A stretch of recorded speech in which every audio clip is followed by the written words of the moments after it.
Assalamualaikum warahmatullahi wabarakatuh. Saya Ibu Sawitri SEMPD. Pada video kali ini akan membahas fase F tentang ketenaga kerjaan. Kita langsung ke pokok pembahasan ya. Negara manapun pasti menghadapi masalah ketenaga kerjaan. Masalah ketenaga kerjaan berkaitan dengan banyak aspek. Salah satunya berkaitan dengan tingkat pertumbuhan ekonomi dan pembangunan ekonomi, serta tingkat kriminalitas. Pekerjaan merupakan masalah yang serius bagi seseorang karena orang akan menghidupi dirinya, bahkan bagi keluarganya. Ada beberapa istilah yang dipakai dalam ketenaga kerjaan, antara lain tenaga kerja, angkatan kerja, kesempatan kerja, pekerja, dan pengangguran. Apa sih arti istilah-istilah tersebut? Simak videonya baik-baik ya. Yang pertama, konsep ketenaga kerjaan. Ada beberapa istilah dalam ketenaga kerjaan, seperti ketenaga kerjaan, tenaga kerja, angkatan kerja dan bukan angkatan kerja, serta kesempatan kerja. Kita bahas satu persatu ya. Ketenaga kerjaan, menurut Undang-Undang Nomor 13 Tahun 2003, menyebutkan bahwa ketenaga kerjaan adalah segala hal yang berhubungan dengan masalah tenaga kerja pada waktu sebelum, selama, dan sesudah masa kerja. Sedangkan tenaga kerja, menurut Undang-Undang Nomor 13 Tahun 2003, menyebutkan tenaga kerja adalah setiap orang yang mampu melakukan pekerjaan guna menghasilkan barang atau jasa, baik untuk memenuhi kebutuhan sendiri maupun untuk masyarakat. Berdasarkan kualitas, tenaga kerja dibedakan menjadi 3, yaitu tenaga kerja terdidik, tenaga kerja terlatih, dan tenaga kerja tidak terdidik dan tidak terlatih. Tenaga kerja terdidik adalah tenaga kerja yang mendapatkan suatu keahlian atau kemahiran pada suatu bidang karena sekolah atau pendidikan formal dan non-formal. Contohnya seperti dokter, notaris, arsitek, atau guru.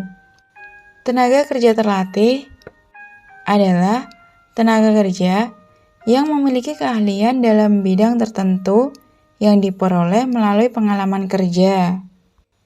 Keahlian terlatih ini tidak memerlukan pendidikan, karena yang dibutuhkan adalah latihan dan melakukannya berulang-ulang, sampai bisa dan menguasai pekerjaan tersebut. Contohnya seperti montir, penjahit, tukang masak, sopir, dan masih banyak lagi. Sedangkan tenaga kerja tidak terdidik dan tidak terlatih, tenaga kerja yang tidak memiliki kemampuan tertentu. Tenaga kerja tersebut hanya mengandalkan pada kemampuan kekuatan fisik. Contohnya seperti kuli, buruh, tukang sapu, tukang becak, dan masih banyak lagi. Selanjutnya, angkatan kerja dan bukan angkatan kerja. Angkatan kerja adalah warga negara yang aktif ikut serta menyumbangkan tenaga dalam kegiatan produksi, serta warga negara yang sedang mencari pekerjaan atau yang masih menganggur tetapi sewaktu-waktu siap untuk bekerja. Angkatan kerja dibagi menjadi 2 golongan, yaitu pekerja dan pengangguran. Pekerja merupakan orang-orang yang mempunyai pekerjaan, mencakup orang yang mempunyai pekerjaan dan memang sedang bekerja, serta orang yang mempunyai pekerjaan tetapi untuk sementara waktu kebetulan sedang tidak bekerja. Sedangkan pengangguran adalah orang yang tidak mempunyai pekerjaan.